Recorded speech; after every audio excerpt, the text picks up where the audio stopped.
بسم اللہ الرحمن الرحیم الحمد للہ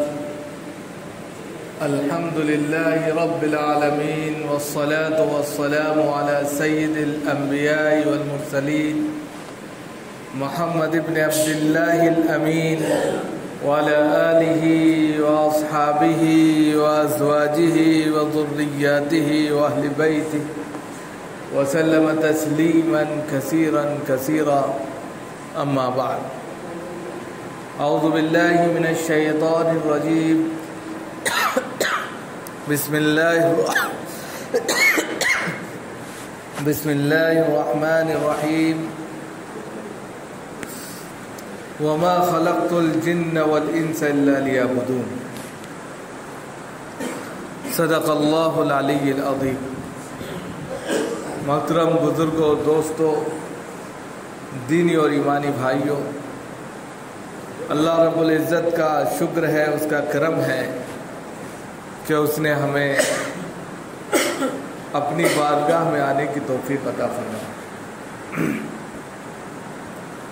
حضرات، ہم اس دنیا میں اللہ کے بھیجے ہوئے مہمان ہیں۔ جس طرح مہمان کی منزل جس جگہ وہ پہنچتا ہے مقصود نہیں ہوتی، بلکہ اس کو آگے اور پھر آگے سفر کرنا ہے، اسی طرح دنیا میں رہنے والا ہر شخص، ہر منشیہ کا آخری گھر یہ نہیں ہے، بلکہ اس کی آخری منزل ایک دوسری منزل ہے، اس کی طرف اس کو رخت سفر باندھنا ہے۔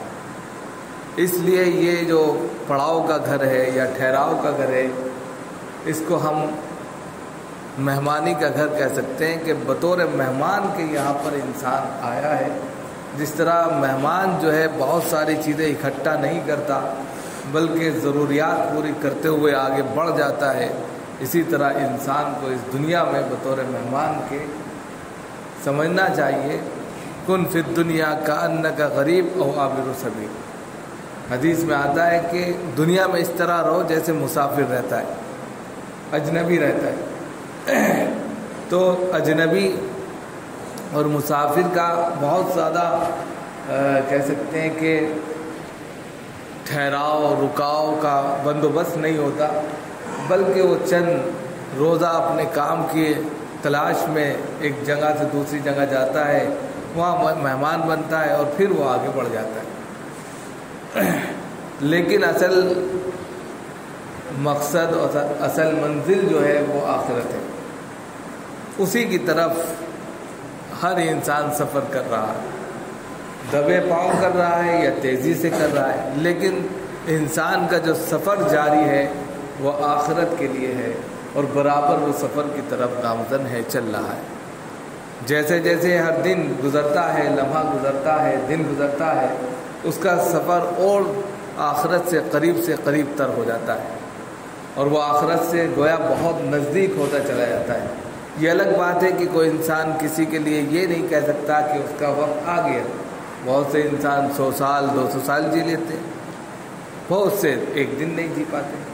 تو یہ الگ بات ہے کہ یہ علم تو اللہ کے علم میں ہے کہ وہ کتنا دن اس دنیا میں رہے گا، لیکن فی نفسی ہر دن جو بھی انسان گزار رہا ہے وہ موت سے قریب کر رہا ہے اور آخرت سے بالکل قریب تر کر رہا ہے۔ اس لیے انسان بسا اوقات جہاں رہ رہا ہوتا ہے اس کی رنگ رلیوں میں رل کر اور اس کے چمک دھمک میں اپنی زندگی کو گزار کر بسیرا کرتے ہوئے وہ آخرت کے اس منزل کو بھول جاتا ہے جس کے لیے اس کا سفر جاری ہے۔ کبھی کبھی ہم بھی ایسا کرتے ہیں کہ جب کہیں جاتے ہیں اور کافی دن کسی جگہ رک جاتے ہیں تو پھر اصل چیز سے بے خبر ہو جاتے ہیں، بھائی کیوں آئے تھے ہم، کیا مقصد تھا۔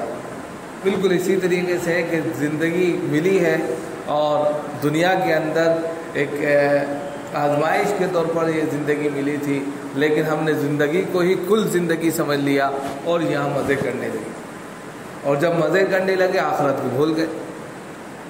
حالانکہ ہمارا سفر تو آخرت کا تھا، ہم کو آخرت کی طرف سفر کرنا ہے، اس کے لیے تیاری کرنی ہے، لیکن ہم دنیا ہی میں رل گئے، اور اس کے جھمیلوں میں پھنس گئے، اور نتیجہ یہ ہوا کہ ہم مقصد اصلی سے ہٹ گئے۔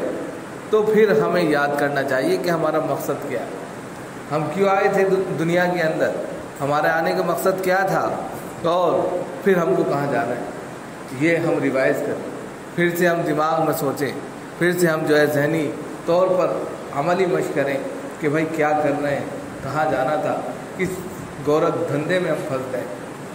جب دوبارہ سے اثر نو نظر ثانی کی جائے گی اپنے اوپر، اپنے کام کے اوپر، اپنی ایکٹیویٹی کے اوپر، تو پھر دوبارہ سے انسان کو پتہ چلے گا کہ ہمیں آخرت کی طرف جانا ہے، ہمیں آخرت کی طرف سفر کرنا ہے۔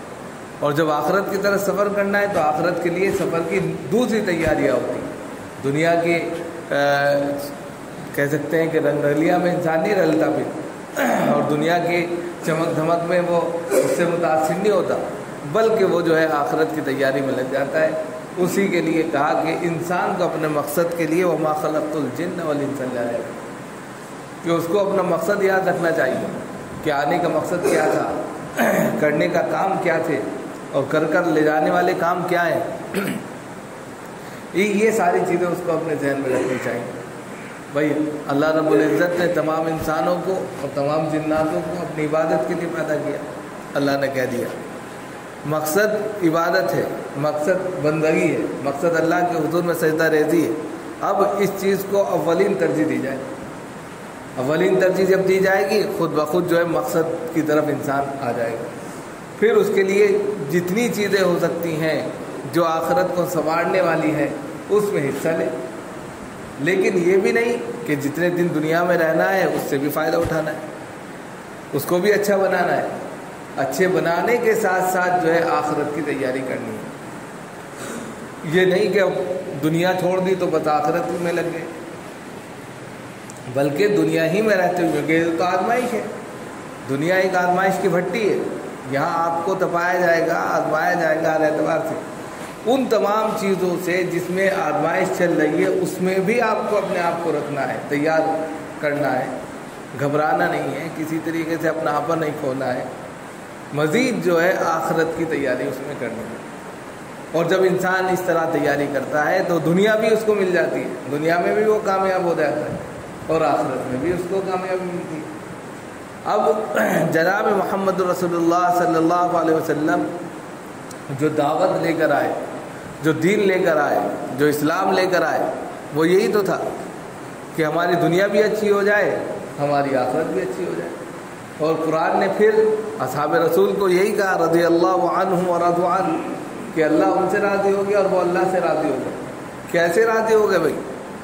وہ دنیا میں تھے اور جنت میں ان کی آوازیں سنائی دیتی، تو انہوں نے اپنی زندگی کو رسول اکرم صلی اللہ علیہ وسلم کی زندگی سے ضم کر لیا تھا، انہی کی زندگی کے مطابق اپنی زندگی کو لگا دیا تھا، اور نتیجہ یہ ہوا کہ پھر ان کی دنیا بھی بنتی چلی گئی اور آخرت۔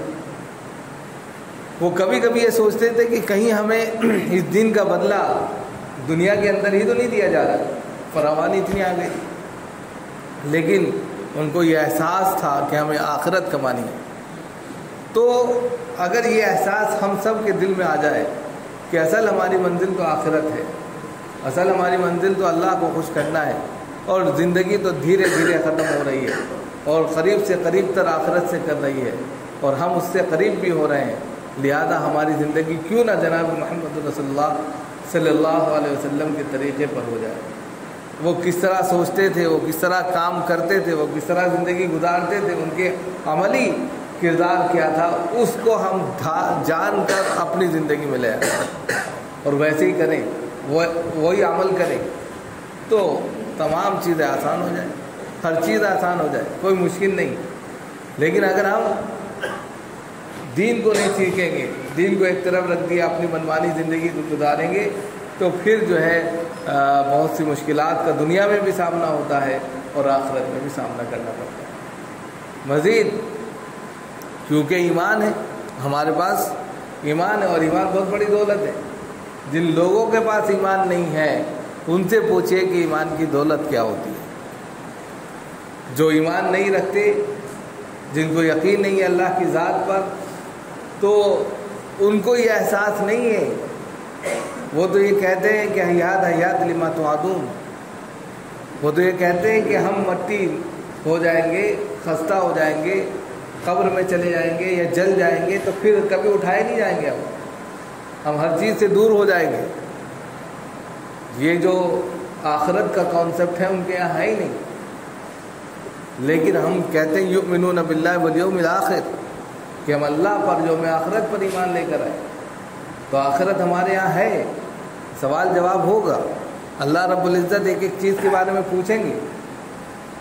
جب ہمارے ایمان میں یہ چیز شامل ہے تو پھر ہم کو اس کی تیاری کرنی ہے، ہم کو دوسروں سے دیکھ کر متاثر نہیں ہونا ہے۔ بھائی ان کے تو ایمان میں، ان کے عقیدے میں یہ چیز شامل ہی نہیں ہے، جب شامل نہیں ہے تو دنیا میں ان کے لیے سب کچھ ہے اور وہ دنیا کے لیے کام کر رہے ہیں اور دنیا ان کو مل بھی رہی ہے، کیونکہ آخرت میں ان کا کوئی حصہ نہیں ہے۔ لیکن ہمارا یقین ہے، 100% یقین ہے، لہذا ہم دیکھتے ہیں، اپنی آنکھوں سے دیکھتے ہیں، ہر دن دیکھتے ہیں کہ انسان ٹھیک ٹھاک ہے اور چلا گیا، اب اس کے لیے تو یہ دنیا بیکار ہو گئی، لیکن ہمارا یقین یہ ہے کہ اب اللہ کے حضور کھڑا ہونا ہے، جواب دینا ہے، ایک ایک چیز کا جواب ہوگا، ہر چیز کا سوال ہوگا۔ اب انسان وہی اللہ کے حضور صحیح جواب دے سکتا ہے جس نے اللہ کے مطابق زندگی گزاری ہوگی، اللہ کے رسول کے مطابق زندگی گزاری ہوگی، اللہ کے رسول صلی اللہ علیہ وسلم نے جو طریقے بتائے ان طریقوں پر زندگی گزاری ہوگی تو زندگی کامیاب ہے۔ تو ہمیں خود اپنا موازنہ کرنا ہے، ہمیں خود اپنی سب سے پہلے اصلاح کرنی ہے۔ جب ہم خود اچھے ہو جائیں گے، خود بخود ہم دوسروں کو، یعنی کہ وہ ہم سے خود بخود جو ہے امپریس ہو کر اور ہم سے جو ہے متاثر ہو کر کام کریں۔ لیکن ہم سب کی اپنی ذمہ داری ہے کہ ہم جس طرح دنیا کو حاصل کرنے کے لیے تگ و دو کرتے ہیں، محنت کرتے ہیں، مشقت کرتے ہیں اور ہر چیز کو اپنے وقت پر کرتے ہیں، اسی طرح آخرت کی تیاری بھی کریں۔ ہم یہ نہیں کہتے سب کچھ چھوڑ دیں، قرآن بھی نہیں کہتا یا ایھا الذین آمنوا اذا نودی للصلاۃ یوم الجمعہ فاسعوا الی ذکر اللہ وذروا البیع۔ وہ تو یہ کہتا ہے کہ جب نماز کے لیے پکارا جائے تو فوراً نماز کی طرف آ جاؤ، فوراً اللہ کے حضور سجدہ ریزی کرو، اور پھر کہتا ہے فَإِذَا قُضِيَتِ الصَّلَاةُ فَانتَشِرُوا فِي الْأَرْضِ وَابْتَغُوا مِن فَضْلِ اللَّهِ۔ جب نماز سے فارغ ہو جاؤ تو اللہ کی زمین میں پھیل جاؤ اور اللہ کا رزق تلاش کرو، حلال روزی تلاش کرو۔ تو ایسا نہیں کہ ہاتھ پر ہاتھ رکھنے کے لیے، بیٹھنے کے لیے کہہ دیا اسلام نے، دونوں بات کہتا ہے وہ کہ عبادت کا حق بھی ادا کرو اور عبادت کے ساتھ ساتھ اپنی دنیا کو بھی اچھی بناؤ، محنت کرو، مشقت کرو، اپنے گٹوں کی کمائی سے، خون پسینے کی کمائی سے کھاؤ، حلال کمائی۔ تو دونوں چیزیں بتائیں۔ اب جو انسان اس طریقے سے عمل کرتا ہے، جناب محمد رسول اللہ صلی اللہ علیہ وسلم کے تعلق سے آتا ہے کہ آپ تجارت کرتے تھے، آپ نے تجارت کے لیے کتنے سفر کیے، کتنا نفع ہوا۔ تو جو لوگ تجارت کرتے ہیں ان کو آپ صلی اللہ علیہ وسلم کو تجارت کا سفر یاد کرنا چاہیے، کس طریقے سے انہوں نے تجارت کی، نفع ملے گا۔ اسی طرح جناب محمد رسول اللہ صلی اللہ علیہ وسلم نے اور بھی بہت سے طریقے اختیار کیے، ان طریقوں کو، معاملات کیسے ہونے چاہیے، اخلاقیات کیسی ہونی چاہیے، ہم ایک دوسرے سے مل رہے ہیں تو کس طریقے سے ملیں، یہ ساری چیزیں آپ صلی اللہ علیہ وسلم نے کر کے دکھائی۔ یہ ہماری زندگی کے اہم پہلو ہیں، یہ وہ باتیں ہیں، وہ کام کی باتیں، وہ اچھی باتیں ہیں جو ہمیں اختیار کرنی چاہیے، اور یہ چیز ہم جب اختیار کریں گے خود بخود ہم ایک بہترین انسان کہلائیں گے۔ اور اگر ہم اپنی ذات میں اچھے بن جاتے ہیں تو دوسرا جب ہم سے متاثر ہوتا ہے، وہ اچھا بننے کی فکر اور جستجو کرتا ہے تو اس کا ثواب بھی ہم ہی کو ملے گا۔ جتنا عمل وہ کرے گا اس کا عمل، اس کے ساتھ جو ثواب ملنا ہے ملے گا، لیکن اس کا اثر اور اس کا ایک حصہ آپ کو ملے گا۔ کسی نے اچھی بات بتائی، 100 لوگ اس پر چلنے لگے، 100 لوگ اس عمل کو کرنے لگے، تو جتنا اس عمل کا ثواب ان سب کو مل رہا ہے اتنا ہی ثواب اس شخص کو بھی ملتا ہے جو بتا رہا ہے۔ اس لیے ہم سب آپس میں ایک دوسرے کے لیے داعی بھی ہیں، ایک دوسرے کے لیے بہترین کہہ سکتے ہیں کہ دعوت دینے والے بھی ہیں کہ بھائی ہم ایک دوسرے کو سمجھائیں، بتائیں۔ نبیوں کا سلسلہ منقطع ہو گیا، اب نبی نہیں آئیں گے، رسول نہیں آئیں گے، وخاتم النبیین، قرآن نے کہہ دیا کہ جناب محمد رسول اللہ صلی اللہ علیہ وسلم آخری نبی تھے، آخری پیغمبر تھے، آخری رسول تھے. اب نبیوں کا سلسلہ ختم ہے، لیکن نبیوں کے کام کی ذمہ داری اب اسی امت کے کاندھوں پر ڈالی گئی جو امت محمدیہ کہلاتی ہے. ہر شخص آپس میں ذمہ دار ہے، ہر شخص اپنے طور پر اپنی ذمہ داری کو پوری کرے، اس سے پوچھا جائے گا. اب اگر ہم 1 سے 2، 2 سے 3 کو اللہ کے لیے تیار کر لیتے ہیں، خود نماز پڑھتے ہیں، اس کو بھی لے کر آ جاتے ہیں، خود اچھے کام کرتے ہیں، اچھائی پر چلتے ہیں، اس کو بھی بتاتے ہیں، تو یہ نیک کام، یہی مقصود ہے. صحابہ کرام رضوان اللہ تعالیٰ علیہ اجمعین کی جماعت اتنی پاورفل کیسے ہو گئی کہ جو وہاں سیکھتا تھا مسجد نبوی میں، جو نہیں حاضر ہوتا تھا اس کو سکھا دیا کرتے تھے، وہ بھی سیکھ لیتا تھا. انہوں نے ٹائم باندھ لیے تھے، ایک دن تم جانا، ایک دن تم جانا، کام کا حرجہ بھی نہیں ہوتا تھا اور ساری چیزیں سیکھ لی تھی انہوں نے. ان سے بڑا کوئی مفتی نہیں ہوتا تھا، ان سے بڑا کوئی محدث نہیں ہوتا تھا، بیک وقت وہ سب کچھ ہوتے تھے. تو چلتے پھرتے یعنی کہ کہہ سکتے ہیں کہ لائبریری بھی ہوتے تھے، اور چلتے پھرتے بہترین جو ہے کاریگر اور جو ہے انجینئر، ڈاکٹر، سب کچھ ہوتے تھے. لیکن یہ کیسے ہوا کہ انہوں نے اپنی زندگی کو مقصد بنا لیا تھا کہ ہم کو ایسی زندگی گزارنی ہے جو اللہ کو خوش کرتی ہے. یہ مقصد ہے ہماری زندگی کا. مقصد کیا ہے؟ کہ اللہ خوش ہو جائے، اللہ کی بندگی کو اس طریقے سے ہم پیش کریں، چاہے ہم عبادت کے طور پر کر رہے ہوں، چاہے اپنے اخلاق کے طور پر کر رہے ہوں، چاہے اپنے معاملات کے طور پر کر رہے ہوں، کہ اللہ خوش ہو رہا ہے. صرف عبادت میں اسلام نہیں ہے، اسلام کا دائرہ بڑا ہوا. عبادت تو اس کا ایک حصہ ہے، اس کے ذریعے، کیونکہ وہ حصہ اتنا امپورٹنٹ ہے، اتنا اہم ہے کہ اس کے ذریعے دوسرے کام آسانی کے ساتھ ہونے لگتے ہیں.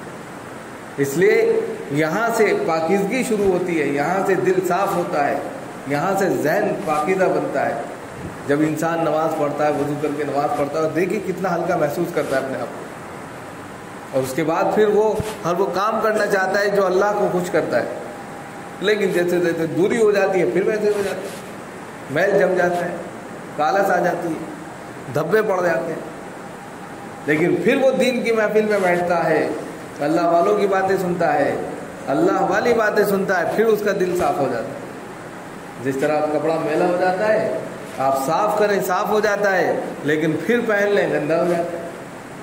بالکل اسی طرح آپ کے دل کا حال ہے کہ جب وہ اللہ والوں کی باتیں سنتا ہے، اللہ کیا چاہتے ہیں وہ باتیں سنتا ہے، تو صاف ہو جاتا ہے.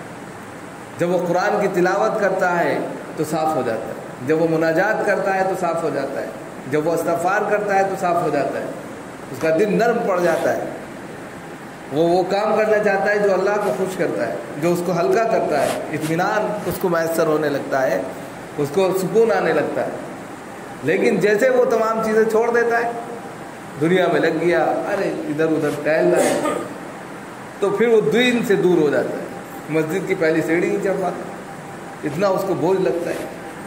کوئی اس سے سلام کر لے تو سلام کا جواب دیتے وہ اس کو جو تکلیف ہونے لگتی ہے، زبان اس کی لڑکھڑانے لگتی ہے. دوسری تو بہت دور کی بات ہے. تو یہ تمام چیزیں کیوں ہو رہی ہیں؟ کہ اس نے اپنے آپ کو دور کر لیا. اگر دور ہو گیا ہے تو اس کو قریب کرنا ہے. یہ قریب کی ذمہ داری ہماری ہے، ہم کسی کو چھوڑ نہیں سکتے. اگر کوئی شخص دور جا رہا ہے تو اس کی ذمہ داری بھی ہم سب کی ہے کہ ہم اس کو قریب لائیں، اس کو بتائیں، اس کو سمجھائیں. جس طرح ایک باپ اپنے بیٹے کو چھوڑ نہیں سکتا کہ وہ آگ کی طرف بھاگ رہا ہے اور بھاگتا جا رہا ہے، جس طرح وہ پکڑنا چاہے گا اور اس کو روکنا چاہے گا، اسی طرح ہم سب کی ذمہ داری ہے کہ ایک شخص اگر جہنم والے کام کر رہا ہے اور وہ اس میں اس دلدل میں گرنے اور دھنسنے والا ہے، تو ہمیں چاہیے کہ ہم اس کو روکیں، پکڑیں، اس کو بتائیں، اس کو سمجھائیں، اس کو لانے کی فکر کریں، اس کو کسی بھی طریقے سے دیندار بنائیں. یہ سب ہم سب کی ذمہ داری ہے. یہ نہیں کہ صرف ہم تو نماز پڑھ لیتے ہیں، ہم اچھے کام کر لیتے ہیں. یہ اچھی بات ہے کہ آپ کرتے ہیں، لیکن ساتھ ساتھ دوسروں کے لیے بھی فکر مند ہونا ہے. اقیم الصلاۃ کا لفظ قرآن نے استعمال کیا. اقیم الصلاۃ کا مطلب یہ نہیں ہوتا کہ نماز پڑھو، بلکہ اقیم الصلاۃ کا مطلب ہوتا ہے نماز کو قائم کرو، کہ خود تو پڑھ ہی رہے، دوسروں کو بھی لے کے آؤ، دوسروں کو بھی بتاؤ کہ بھیا نماز پڑھنی ہے، عبادت کرنی ہے. یہیں سے سب انرجی ملے گی، آپ کو ذہنی سکون ملتا چلا جائے گا، دوسرے کام بھی آپ کو آسانی سے کرنے کو ملیں گے.